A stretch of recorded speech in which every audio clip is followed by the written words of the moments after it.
Di dalam ayat siratal ladzina an'amta alaihim, Allah tuh pengen ngasih tahu kepada kita bahwa apapun yang kita sedang hadapi dalam hidup kita itu tuh pernah terjadi kepada orang sebelum kita. Apapun yang sedang kita alamin sekarang, itu tuh pernah dialami oleh orang sebelum kita.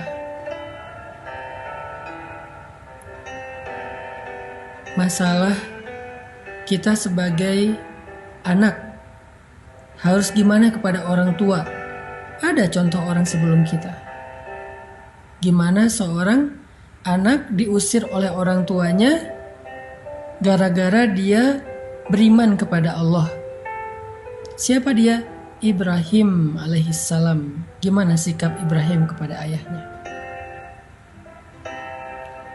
Masalah orang tua kepada anak. Orang tuanya beriman, anaknya durhaka, anaknya kufur, anaknya ingkar. Siapa orang tua yang menghadapi ujian anak yang ingkar dan tidak beriman? Nuh alaihissalam. Ya bunayyar kam ma'ana. 950 tahun Nabi Nuh berdakwah termasuk kepada keluarganya, tapi anaknya menolak dakwah ayahnya sendiri. Padahal ayahnya ini seorang laki-laki yang solih, laki-laki yang sabar, laki-laki yang taat, laki-laki yang baik akhlaknya, laki-laki yang penyayang kepada keluarga. Tapi anaknya tetap aja gak suka kepada ayahnya, tetap aja membantah ayahnya. Sampai anaknya menuduh ayahnya ini orang gila, buat kapal di tengah gunung yang gak ada airnya. Dia merasa bahwa nyesal punya ayah seperti Nuh. Tapi Nuh gak pernah benci sama anaknya. Sampai ketika terjadi banjir besar, Nuh sudah berada di dalam kapal dan anaknya lari mencari tempat yang lebih tinggi. Dan dia hampir tidak menemukan lagi tempat yang lebih tinggi sehingga dia hampir tenggelam. Nuh masih berharap anaknya mau ikut kepadanya dengan mengatakan, ya bunayya. Panggilan yang sangat lembut dari ayah yang durhakai oleh anaknya puluhan bahkan ratusan tahun. Anaknya durhaka kepada ayahnya ratusan tahun, mengatakan ayah saya itu gila, ayah saya itu sinting, ayah saya itu stres, ayah saya itu depresi, ayah saya itu orang bodoh, ayah saya itu dan segala macam. Membentak ayahnya, marah kepada ayahnya, buruk akhlak kepada ayahnya beratus tahun. Tapi ketika anaknya hampir tenggelam, kasih sayang ayahnya ini belum hilang. Masih memanggil anaknya dengan panggilan lembut, ya bunayya. Dalam bahasa Arab itu artinya, wahai anakku tersayang. Bukan ya waladi, bukan wahai anakku, tapi ya bunayya, wahai anakku tersayang. Masih pakai kalimat tersayang. Irkam ma'ana, naiklah bersama kami. Naiklah bersama kami ke dalam perahu, wahai anakku tersayang. Ini contoh seorang ayah teladan yang pernah diuji dengan anaknya. Ibrahim, anak yang diuji dengan ayahnya. Nuh, ayah yang diuji dengan anaknya. Atau seorang suami yang diuji dengan istrinya. Dia menafkahi istrinya, dia membimbing istrinya, dia ngajak istrinya sholat, dia ngajak istrinya menutup aurat, dia berakhlak mulia kepada istrinya, dia menunaikan seluruh hak istrinya, wafa memenuhi hak-hak istrinya, dia berbicara santun kepada istrinya, sabar kepada istrinya yang perangainya jelek bertahun-tahun. Siapa dia laki-laki yang diuji dengan istri? Lut alaihissalam. Betapa sabarnya Nabi Lut menghadapi istrinya. Istrinya bukan hanya istri yang buruk akhlak, tapi juga durhaka. Dia yang menjadi biang kerok dari semua kejahatan, kemakaran, dan keburukan yang terjadi di negerinya. Dia yang menjual laki-laki untuk laki-laki yang lain, sehingga terjadi LGBT. Istrinya ini parah. Gak sholat, gak menutup aurat, durhaka sama suami, kufur kepada Allah, melakukan dosa-dosa besar. Tapi Lut sabar dan terus membimbing istrinya sampai Allah memutuskan untuk berhenti. Udah cukup, sekarang pergilah dan tinggalkan kaum ini, karena kami akan membinasakan kaum tersebut, termasuk istri Lut. Baru Nabi Lut berhenti. Atau seorang istri yang diuji dengan suaminya. Istrinya solehah, istrinya berhijab, istrinya beriman, istrinya akhlaknya mulia, sabar terhadap kejahatan dan akhlak suaminya yang sangat buruk. Tapi dia terbunuh di tangan suaminya sendiri. Dia disalib di pohon kurma, dia disiksa sampai dia menghembuskan nafas terakhir. Tapi dia bersabar terhadap suaminya dan terus berharap agar suaminya bertaubat dan sadar. Siapa dia? Asiyah yang diuji dengan suami Fir'aun.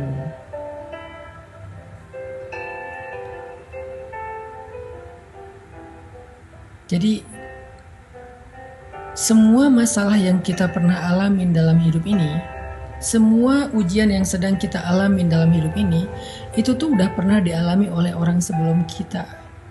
Sehingga tugas kita adalah kalau pengen dapat petunjuk, kalau pengen dapat contoh, kalau pengen dapat semacam model untuk kita tiru, kata Allah udah ada tuh. Siratal ladzina an'amta alaihim. Apa masalah kamu? Ya Allah, saya punya masalah dengan orang tua, belajar dari Ibrahim. Ya Allah, saya punya masalah dengan anak, belajar dari Nuh. Ya Allah, saya punya masalah dengan istri, belajar dari Lut.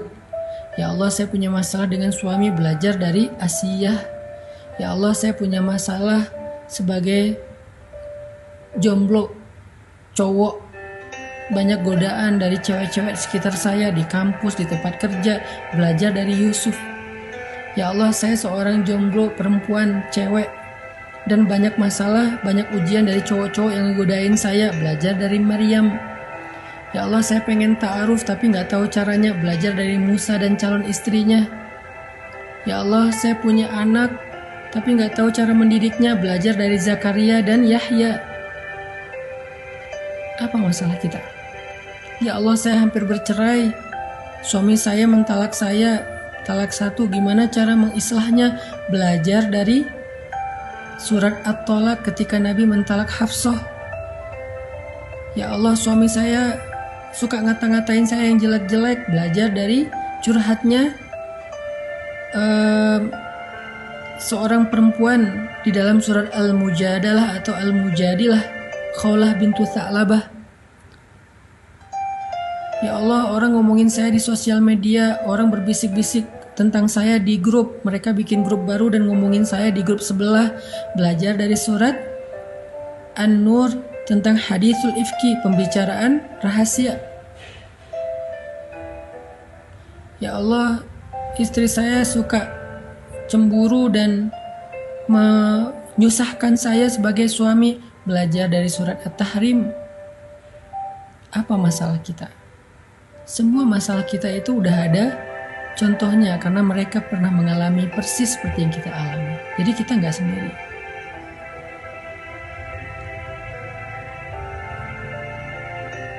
Sehingga di dalam ayat Siratal ladzina an'amta alaihim, Allah tuh pengen ngasih tahu ke kita itu, belajarlah sejarah. Di dalam ayat Siratal ladzina an'amta alaihim, Allah tuh pengen ngasih tahu ke kita, belajarlah sejarah. Karena gak ada yang baru di bawah langit, gak ada yang baru di bawah matahari, gak ada yang baru di atas tanah. Semua yang kita alamin pernah terjadi sebelumnya. Karena sejarah itu berulang, karena cerita itu terjadi lagi. Sehingga kita bukanlah orang pertama yang mengalami masalah ini. Udah ada orang sebelum kita yang jumlahnya gak terhitung. Tugas kita adalah bacalah sejarah, belajarlah sejarah, bacalah tentang kisah kehidupan mereka, biografi mereka dari referensi yang baik. Sehingga kita akan menemukan siapa yang orang yang lurus, Siratal ladzina an'amta alaihim, sehingga kita tiru. siapa yang salah jalan sehingga kita hindari. Jadi di dalam kalimat siratal ladzina an'amta alaihim, Allah pengen ngasih tahu kepada kita, belajarlah sejarah.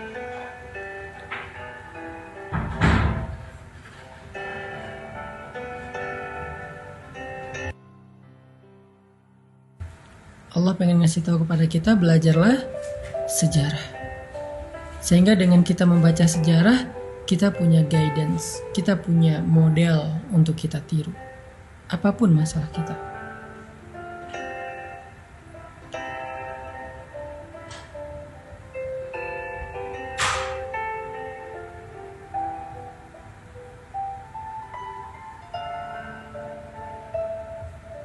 Gak ada yang baru. Gak ada yang baru. Semua yang kita alamin pernah dialami oleh orang sebelum kita.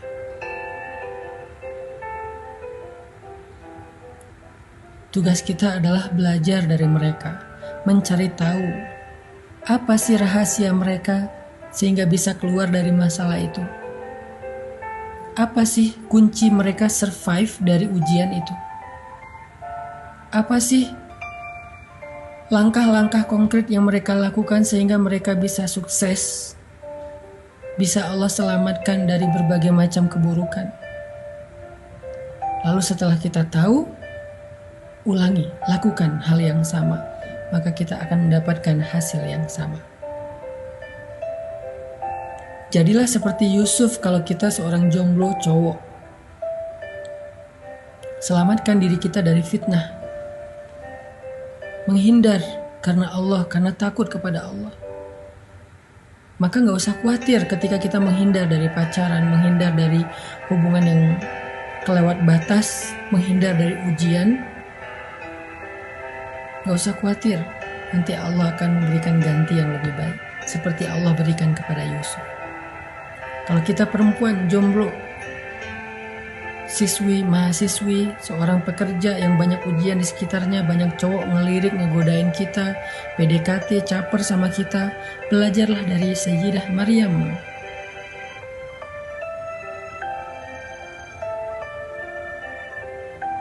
Yang mengatakan sesungguhnya aku tidak kenal laki-laki. Dan aku bukan perempuan yang suka merendahkan diri dengan perbuatan dosa. Yang membatasi dirinya, walaupun bukan berarti kita nggak boleh bergaul, tetapi intinya adalah jangan berlebihan. Dan gak usah khawatir menjadi orang yang membatasi diri sebagai perempuan. Allah akan muliakan kita seperti Allah muliakan Sayyidah Maryam, seperti Allah muliakan istri Nabi Musa, seperti Allah muliakan Sayyidah Khadijah. Ya, Sayyidah Khadijah, perempuan yang menikah di usia 40 tahun baru dapat suami yang benar. Sebelumnya, suaminya wafat, nikah wafat. Dan bukan suami yang beriman, bukan suami yang spesial, walaupun mungkin orang baik. Karena Khadijah aslinya orang baik. Tapi gak spesial. Entah berapa tahun Khadijah menjanda. Di usia 40 tahun, harusnya seorang perempuan itu merasa semakin khawatir, semakin panik, apakah mungkin di usia itu masih punya jodoh, apalagi seorang jodoh itu masih single, baik, soleh, terkenal, tajir. Mungkin dapat seideal itu di usia 40 tahun. Belajar dari Sayyidah Khadijah, jangan berputus asa, jangan pesimis, perbaiki aja diri kita, nanti Allah yang akan memperbaiki calon jodoh kita. Sehingga di usia 40 tahun Allah berikan kepada Khadijah seorang suami yang lebih muda 15 tahun dari beliau. Bukan hanya lebih muda, kalau bahasa kita berondong, bukan hanya lebih muda, tapi solih, tajir, Nabi pula, kekasih Allah, ideal banget. Secara fisik sempurna. Jadi kalau kita pengen seperti Khadijah yang dapat suami seorang Rasulullah SAW, maka jangan cuma baca sejarahnya, jangan cuma tahu kisahnya, ikutin. Apa yang kita nggak punya contoh? Semua masalah kita itu udah ada contohnya.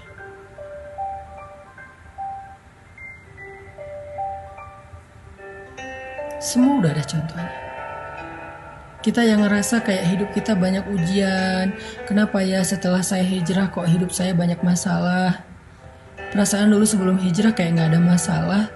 Sebelum hijrah kayak lempeng-lempeng aja. Sebelum hijrah hidup saya happy-happy aja. Tapi kenapa setelah hijrah masalah datang silih berganti dan gak beres-beres. Malah semakin hari semakin berat. Semakin hari kayaknya masalahnya, bebannya semakin nambah. Kenapa ya? Belajar dari Bilal. Belajar dari Bilal. Sebelum Islam, Bilal tuh gak pernah disiksa. Dia budak, tapi dia diperlakukan dengan baik. Dia disuruh kerja, ngurus ternak, ngurus rumah, ngurus kandang. Memang dia bekerja kepada tuannya. Tetapi dia tidak pernah disakiti, gak pernah disiksa, hanya disuruh kerja. Lalu setelah dia masuk Islam, dia beriman kepada Allah, dia berhijrah dari kufur kepada iman. Tiba-tiba qadarullah, dia lagi sholat, ketangkep sama tuannya. Dan tuannya ngerasa sangat malu kepada tuan-tuan yang lain, gengnya yang lain, pemuka-pemuka Quraisy yang lain, ngerasa malu karena gak mampu menahan budaknya sendiri dari mengikuti Muhammad. Budak aja gak bisa diatur, kan malu. Budak aja gak bisa dihalangi, kan malu. Budak aja gak bisa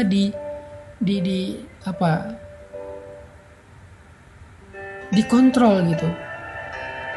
Kok bisa budaknya aja lepas kendali sehingga beriman kepada Muhammad yang beda kabilah, sehingga mengikuti ajaran Muhammad yang beda suku, sehingga Umayyah bin Khalaf merasa sangat malu dengan imannya Bilal. Dia dituduh gak becus sebagai tuan, dia dituduh gak bisa menguasai budaknya, dia dituduh bukan seorang leader sejati, dan berbagai macam perlakuan mempermalukan dia. Sehingga karena malu dan panik, dia langsung menyiksa Bilal, memaksa Bilal untuk murtad dari keyakinannya.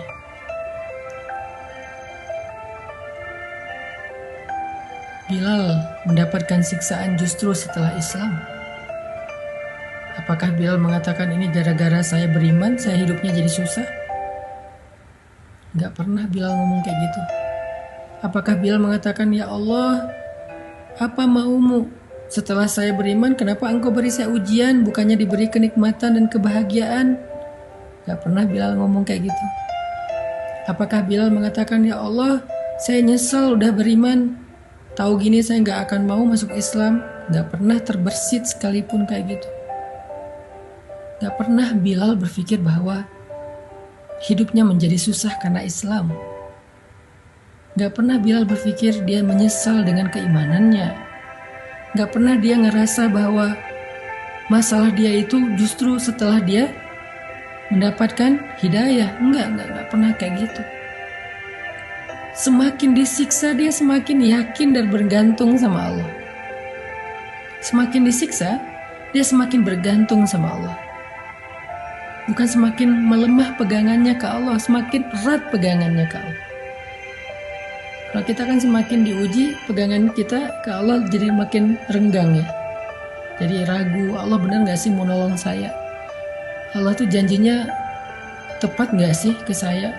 Kok Allah gini sih sama saya? Apa maunya Allah? Makin renggang.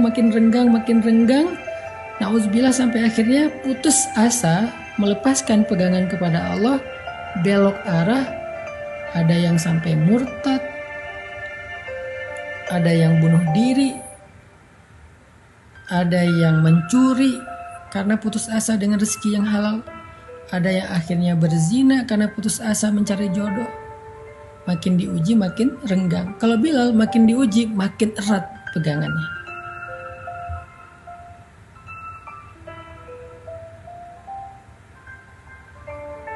Makin diuji makin bergantung kepada Allah. Dengan kalimat apa? Ahadun ahad. Ahadun ahad.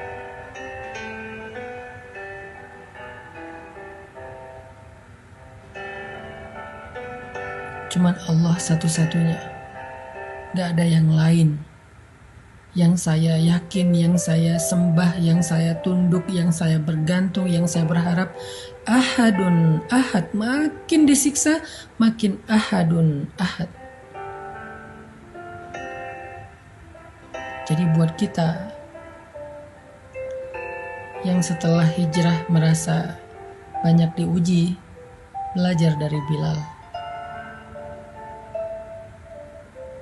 Coba ikuti, teladani sikap Bilal,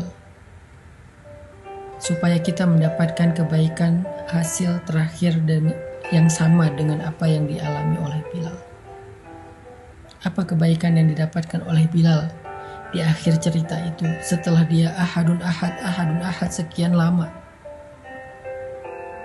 Apa kebaikan yang akhirnya Bilal dapatkan?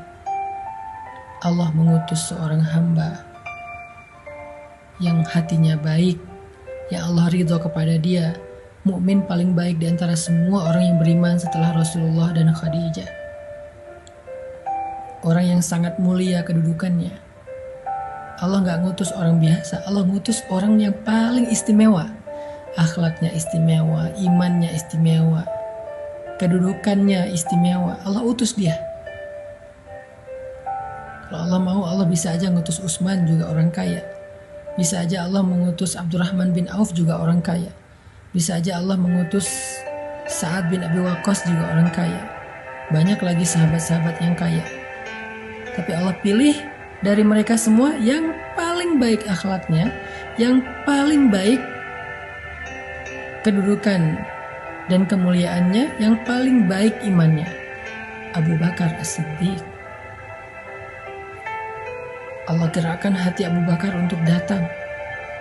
Allah gerakkan hati Abu Bakar untuk menolong Bilal. Lalu Abu Bakar datang bilang ke Umayyah bin Khalaf, "Ya Umayyah, apa untungnya kamu menyiksa budak seperti Bilal? Jual aja dia kepada saya, sehingga kamu bisa tenang dan mendapatkan keuntungan. Daripada kamu menghabiskan waktumu, tenagamu menyiksa orang seperti Bilal, kamu gak dapat untung dan gak tenang. Jual dia kepada saya, kamu bebas, gak perlu lagi menyiksa dia, gak perlu lagi malu karena dia, dan kamu dapat untung," kata Abu Bakar. Umayyah mikir, benar juga nih. Kalau saya jual, saya udah gak perlu malu lagi karena bukan budak saya lagi. Dan saya gak perlu capek-capek menyiksa Bilal, karena ketika menyiksa Bilal yang terlihat tersiksa itu bukan Bilal tapi Umayyah. Plus saya dapat untung dari menjual budak yang udah gak bisa lagi saya kendalikan. Karena kalau saya biarkan gak dijual pun saya gak bisa pakai budak ini. Mending saya jual aja, mumpung ada yang beli. Umayyah mikir gitu.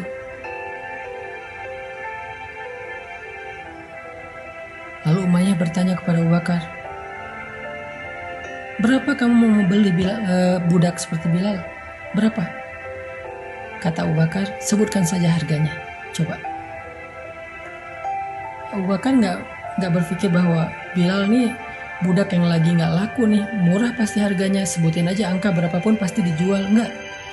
Karena Abu Bakar ingin menghargai imannya Bilal, maka Abu Bakar tidak mau menyebutkan angka. Karena iman gak bisa dibeli. Abu Bakar tidak mau menyebutkan angka. Ini cerdas dan bijaksananya Abu Bakar. Kata Umayyah, "Berapa kamu ingin membeli Bilal?" Kata Abu Bakar, "Sebutkan harganya. Sebutkan angkanya. Seolah-olah berapapun yang kamu sebutkan akan saya beli. Saya gak akan menyebutkan angka untuk membeli imannya Bilal."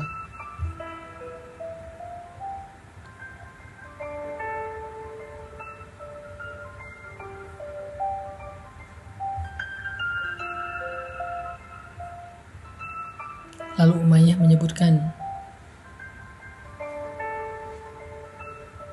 sekian dinar, sekian uqiyah emas, hitungan dalam hitungan orang Arab, yang kalau sekarang mungkin harganya sekitar 700 juta kurang lebih,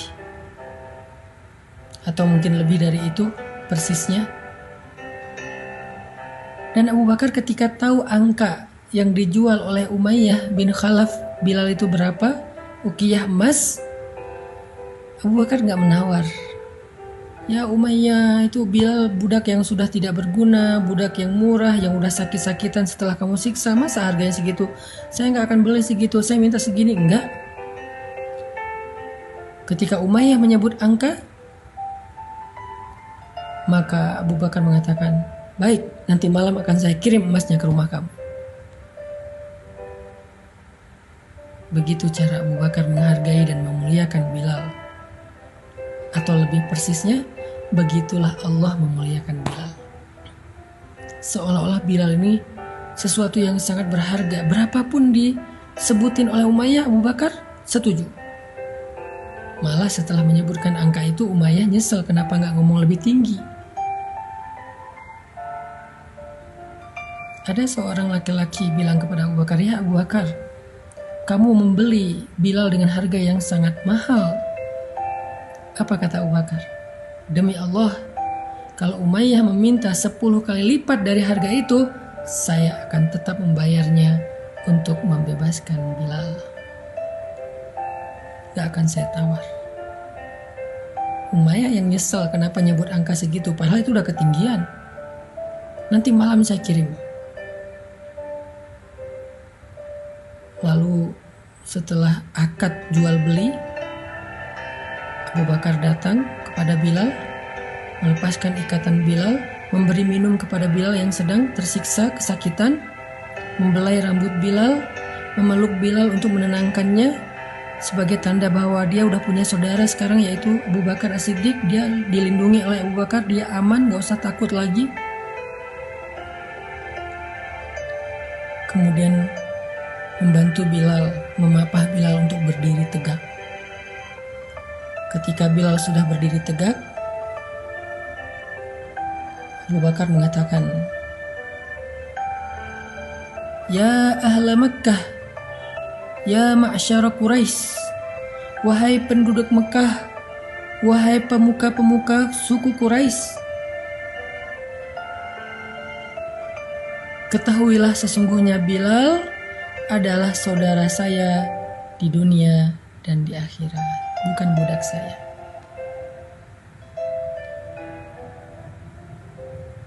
Sesungguhnya Bilal adalah saudara saya di dunia dan di akhirat.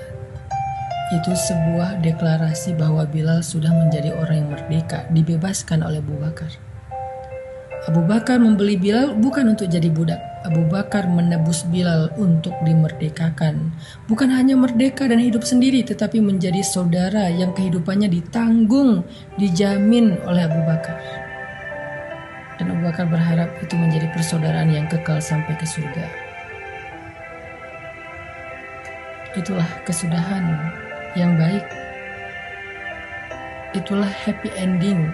Itulah pertolongan Allah yang tidak terduga-duga yang Allah berikan kepada Bilal setelah dia bersabar dan bergantung kepada Allah saat-saat dia diuji.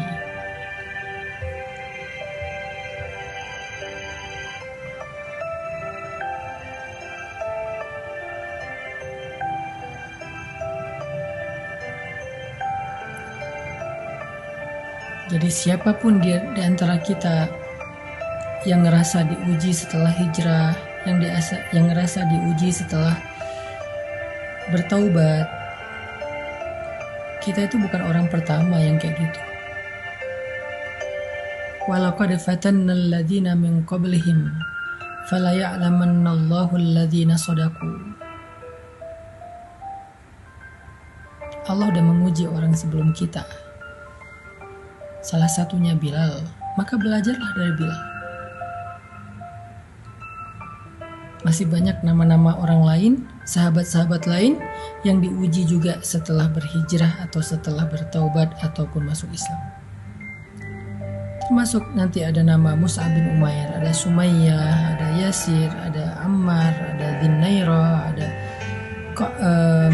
Khabab bin Ars. Ada banyak nama-nama mulia yang mereka justru diuji setelah mereka beriman kepada Allah.